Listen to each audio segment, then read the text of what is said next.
My name's Jake. I'm 33 years old, and I've always been the one in the family who kept things together. Not the favorite, not the wild child, and definitely not the one who got praised all the time. I was just the guy who showed up when he said he would, paid every bill on time, and never forgot a birthday. I work in finance, live by myself, and don't really stir the pot. I'm not flashy. I just do what needs to be done. My family, though? They're loud, real tight-knit, but in that fake-it-till-you-make-it kind of way. They're pros at pretending everything's great, even when it's not. Me? I've always kind of been on the edge of it all. Included, sure, but not really in it. I was the guy they'd invite to weddings but leave out of the group photos.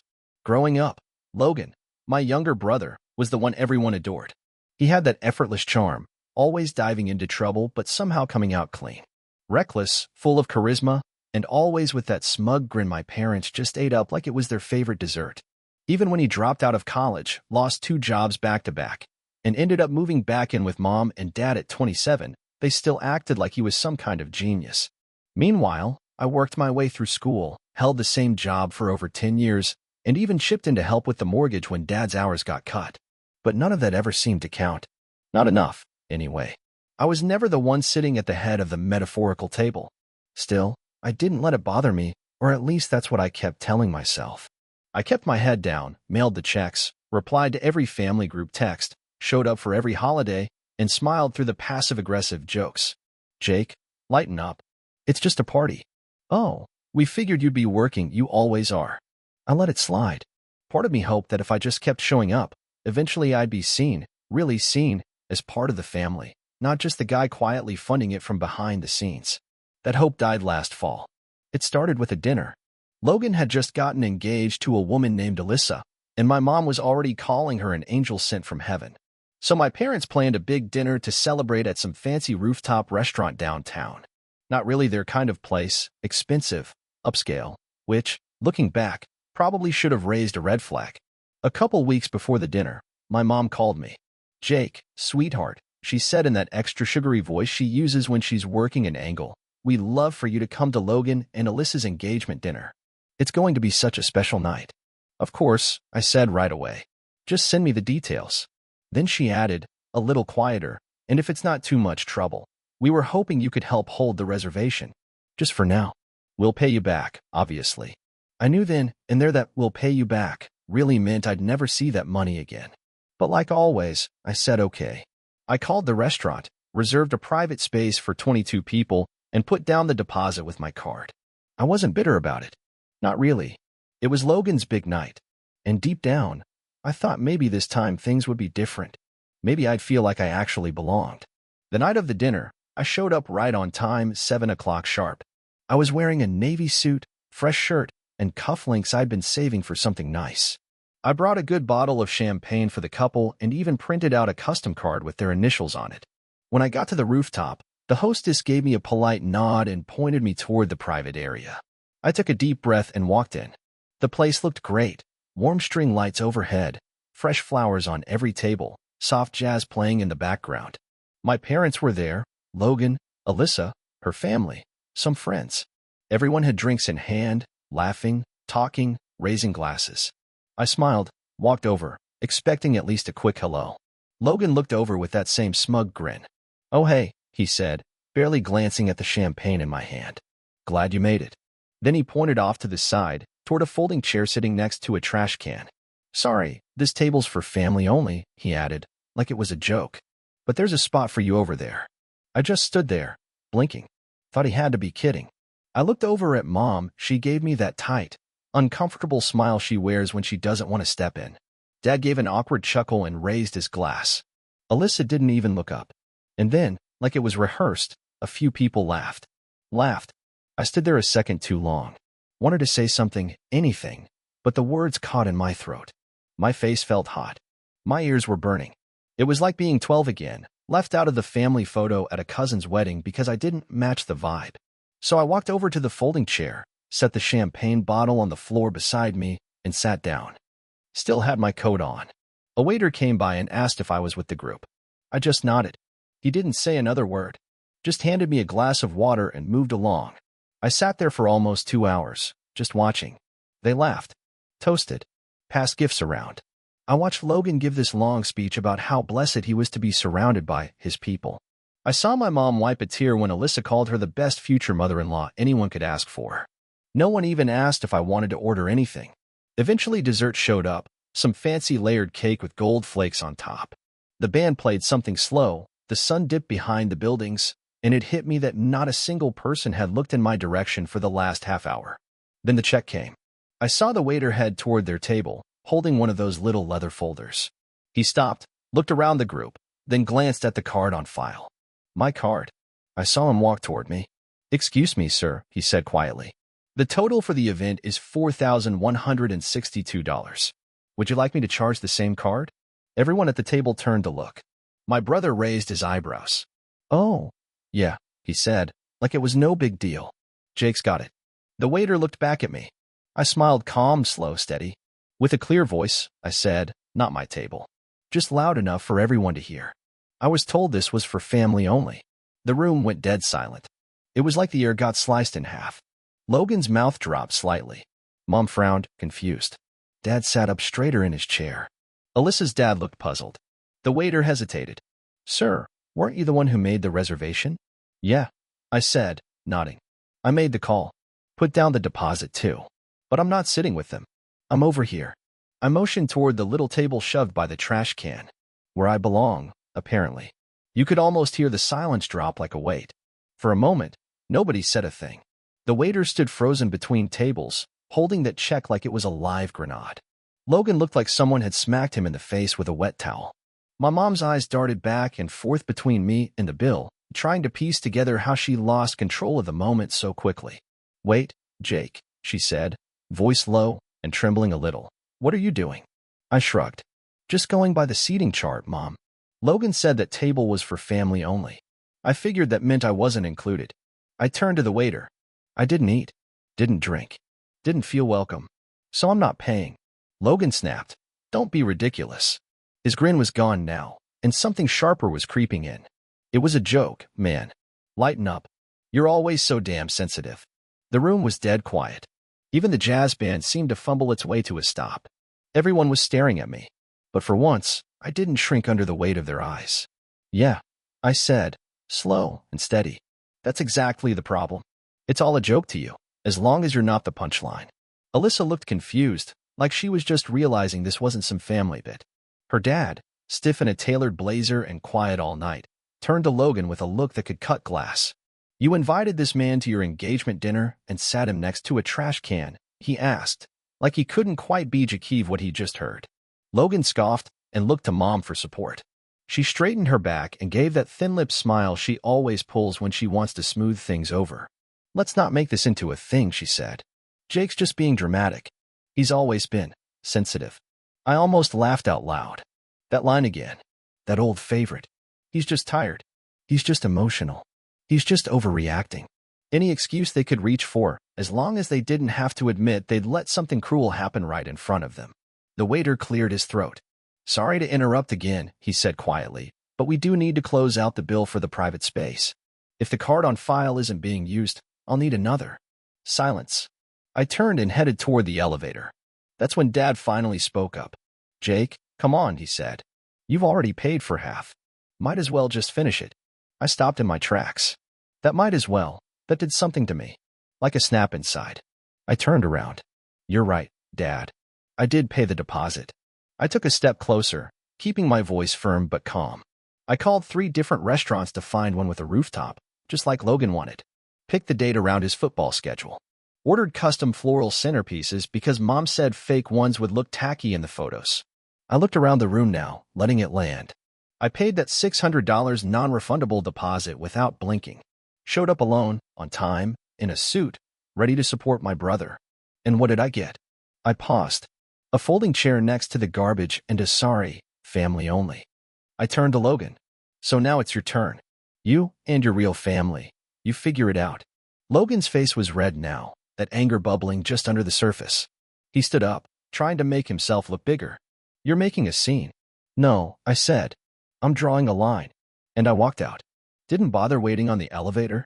I took the stairs, fast, hard steps, adrenaline rushing through every limb. Outside, the cool night air slapped me clean across the face. I pulled at my tie and kept walking. I didn't know where I was going, just knew I wasn't going back. I figured maybe that'd be the end of it. A dramatic exit, a few awkward calls, some guilt-tripping texts. But I had no idea how deep this thing was about to go. Later that night, still in my suit, still holding that unopened champagne bottle like dead weight, my phone buzzed. First, a text from Logan. Dude, seriously? You couldn't just pay and talk to me after? Then Mom. You embarrassed us in front of Alyssa's whole family. Was that what you wanted? Revenge? And then, a call. Unknown number. It was Alyssa. Hi, she said softly. I know we don't really talk, but can I ask you something? Sure, I said, cautious. Did you really pay for everything? The deposit, the flowers, all of it? I hesitated. Yeah, I said. There was silence on the line. They told my dad you volunteered, that it was all your idea. That stopped me cold. I didn't offer, I said. They asked. I said yes. I didn't expect anything in return, but I sure didn't do it for show. She sighed. Well, my dad's furious. He thought you did it as a kind gesture. But now he's saying he never would have agreed to the restaurant if he'd known the guy footing the bill got shoved in a corner. I didn't say anything. She added, he said, Logan, and your parents made him look like a fool. Then she paused. I'm not calling to take sides, she said quickly. I just thought you deserved to know. I thanked her. We hung up. But that wasn't the end. That was just the start. Over the next few days, it all started unraveling faster and messier than even I expected. And definitely not in the way my family had planned. It began with the group chat, you know the one. The big family thread that usually only lights up around holidays or birthdays. Full of low-res food pics, recycled emojis, and those Happy Friday texts from Aunt Linda. It had been dead silent since the dinner. But now it came back to life with a vengeance. Mom. Jake, we need to talk. Call me when you get a minute. Logan. You seriously blew things up with Alyssa's family. You owe us a fix. Dad. This is getting out of hand. Just apologize so we can move on. I didn't answer any of them. Because it wasn't just about the chair. And it sure as hell wasn't about the check. This wasn't just about the dinner anymore. It was about everything that came before it, years of being treated like a backup plan. The emergency contact. The guy they called when someone needed a ride or a bill paid. And now that I'd finally stood my ground, they had no clue what to do with me. What made things even messier, or maybe clearer, was that Alyssa's dad apparently didn't take embarrassment well. From what I heard through a mutual friend of Logan's, a guy named Ryan who'd always been more fair to me than most of them, Mr. Donnelly had a full-on meltdown the day after the dinner.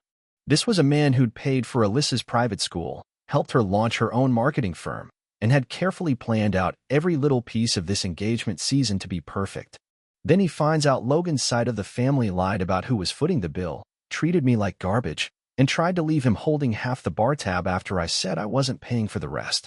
Ryan said that during brunch the next morning, Mr. Donnelly told Alyssa something like, if that's how they treat their own family, imagine how they'll treat you. Yikes. That one line hit Logan like a sledgehammer. All of a sudden, wedding plans were on ice. Alyssa moved back to her condo for some space, and the Pinterest boards? Gone. My mom went straight into PR mode. She didn't call. She didn't text. She sent an email. An actual, 5-paragraph email. Subject line, please. The message was full of sugar-coated guilt, how she never meant to hurt me, how she had no idea I felt left out, and how it would mean so much to the family if I just meet up with Logan and talk things through. But not once did she say she was sorry. Just a bunch of we didn't realize, you misunderstood, and let's not throw away the bond we've built over one silly night. That line stuck with me. What bond? Was she talking about the time I drove 3 hours on Christmas Eve to drop off presents because Logan wasn't in the right headspace to shop? Or maybe when I canceled my trip to Spain so Dad could have surgery and they couldn't afford a nurse? Or the time I co-signed for their second car, the same one Logan took and never brought back? I let the email sit there, unread again after the first go. I didn't reply. Then, out of nowhere, I got a call from Aunt Linda, Mom's sister. That threw me. She's not exactly warm and fuzzy, but she's sharp. Runs her own interior design firm, always dresses like she's about to fire someone, and gives off this constant air of judgment. I hadn't spoken to her in over a year. Jake, she said, I heard about the dinner. Of course you did, I said, trying not to sound too bitter. I'm not calling to chew you out, she cut in. Actually, I wanted to say, good for you. About damn time someone shook the tree. That surprised me. She sighed. Look, I know how your parents are. Always covering things up, pretending everything's fine. But they've leaned on you way too hard for way too long. And Logan? She scoffed. He's been treating you like a side character since you were kids. I appreciate that, I said quietly. But why now? She didn't miss a beat. Because now the Whitakers are involved. And your mom's panicking. She called me yesterday, asked if I'd talk some sense into you. I raised an eyebrow. And what did you say? I told her you don't need sense. You need space. And that maybe it's time they figured out how to stand on their own without leaning on you for everything. That was the first time I felt like someone in the family actually saw me. Not as a checkbook. Not as a safety net. Just as me. Later that night, I got a text from Logan. Logan. Bro, Alyssa's dad canceled the wedding venue. Said we're not aligned in values. Fix this. Not can you help? Not I'm sorry. Just fix this. And that's when it hit me. He still didn't get it. He still thought I was just another tool in the toolbox. A pressure valve. A human wallet. So I decided to finally fix something, just not the way he wanted. That night, I logged into the shared account I'd set up for Logan back when he was unemployed. The one he never bothered to close. His gym membership and Spotify were still running off it.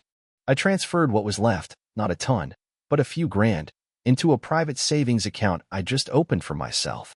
Money I hadn't touched out of some sense of brotherly loyalty. Then I called the bank and shut the whole joint account down. The next morning, Logan blew up my phone. For calls back to back. When I finally picked up, he was in a panic. What the hell did you do? He said. I didn't answer. Bro, I have dinner plans with Alyssa tonight. I was taking her to that place she likes. My card's bouncing. The bank says the account doesn't exist. I know, I said. I closed it. You what? You can't just. I can, I said, calm as ever. And I did. You told me I wasn't family, remember? If I'm not even allowed at the table, you don't get to use my money. He was quiet for a second, then switched gears. Come on, man. Don't do this. You're just jealous. Admit it. You've always hated that I got more attention. Now you're throwing a tantrum because Alyssa's dad took my side. I actually laughed at that. Like, a full, honest laugh. Oh, Logan, you really think he's on your side? There was silence. Don't worry, man, I said. You'll figure something out. You always do. Maybe Mom will open another credit line for you. Or maybe Alyssa's dad will finally teach you how to handle your own stuff. Then I hung up. I don't know what he did after that. But a few hours later, my phone buzzed again. This time, it wasn't him. It was an email. From Alyssa. Subject line. I think we need to talk. I stared at it for a long minute before opening it. That subject line felt heavy, like the start of something I wasn't sure I wanted to hear, but also couldn't ignore. Curiosity, maybe closure, made me click. It was longer than I expected. Polite, but personal. Formal, yet underneath it all, you could hear the unraveled shaking. She started by saying she understood now just how awkward that dinner had been, and that she hadn't realized how badly I'd been treated until everything started to fall apart. I was so focused on planning the perfect night, she wrote, I didn't take a step back to see the full picture. Then she said her dad had been furious. And not just over the money, but over the principle of it. He said if they can publicly humiliate someone who supported the whole night, financially and emotionally, then I need to really think about who I'm marrying into. Alyssa didn't hold anything back. She told me Logan had played it off at first, brushed it aside as a simple misunderstanding. But when her dad asked the restaurant for a detailed breakdown of the invoice, which they got, by the way, things started to unravel.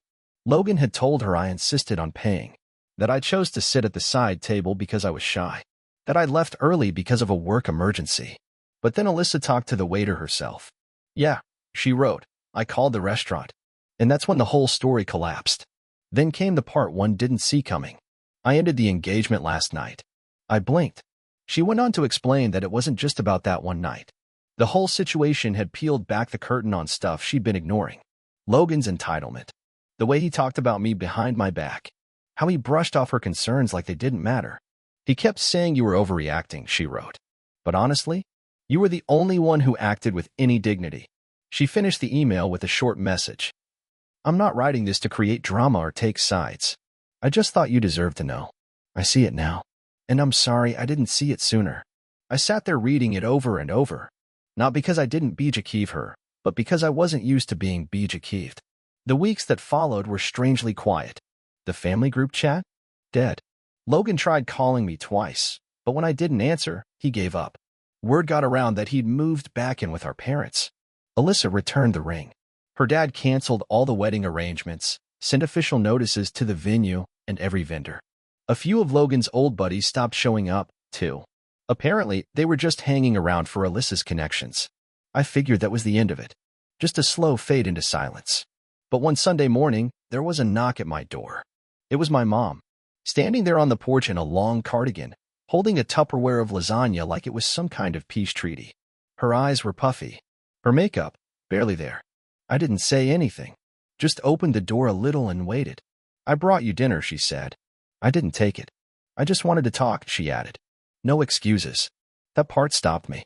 I let her in. She sat down at my kitchen table, same as she used to when I was a kid, hands twitching, fake smile plastered on her face. But this time, there was no deflecting. "No, you're just tired." "No, he didn't mean it." She cleared her throat. "I owe you an apology." I crossed my arms. "Just one." Her face tensed a little. Then she nodded. "Fair. Probably more than one." She took a deep breath. "I didn't see it. Not because it wasn't there, but because I didn't want to see it. Logan's always been loud. He takes up space. And you never asked for anything. You just did things. You handled it. You showed up." She looked down at her hands.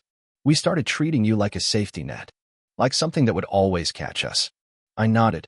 That's the thing about safety nets. Nobody looks at them when they're climbing. Only when they fall. Her lip trembled. She swallowed hard. "Your father and I were wrong. We let Logan get away with too much. We let him treat you like less." I didn't say anything. Just sat with it. "I know a lasagna and an apology won't fix years of imbalance," she said. "But I wanted you to know, I see it now. And I'm sorry." I watched her for a moment. For the first time in my life, she wasn't dodging. She wasn't blaming me. She wasn't asking me to lower my voice or move on. She was just there, owning it. I nodded. "Thank you." We didn't talk much after that. She left the lasagna. I walked her to the door. She didn't ask me to call Logan. She didn't beg me to forgive him. She just said, "Take care of yourself," and drove off. Things didn't magically get better after that. But they didn't get worse either. My parents started messaging me separately instead of as a group. Short messages. Simple. Respectful. My mom invited me to Thanksgiving. "Only if you feel up to it," she said. "I haven't decided yet if I'll go." Logan, from what I hear, is working part-time at some startup he hates. Still living rent-free. Still probably avoiding mirrors. He hasn't reached out again. And honestly, I'm good with that. As for me, I started using my time differently. I finally took that trip to Spain I'd put off. Bought myself a new pair of noisy ANC jaking headphones. Read books on boundaries, on family dynamics, on quiet strength. I even started seeing a therapist. Not because I was broken, but because I realized that healing doesn't come from waiting on someone else to say, "I'm sorry." It comes from looking in the mirror and telling yourself, you deserved better. And you gave it to yourself. So no, I didn't pay that bill that night. But I finally collected on years of invisible debt. And for the first time in my life, I'm not sitting next to the trash can. I've got my own table now. And that table? It's enough. Thanks for sticking around and listening to my story.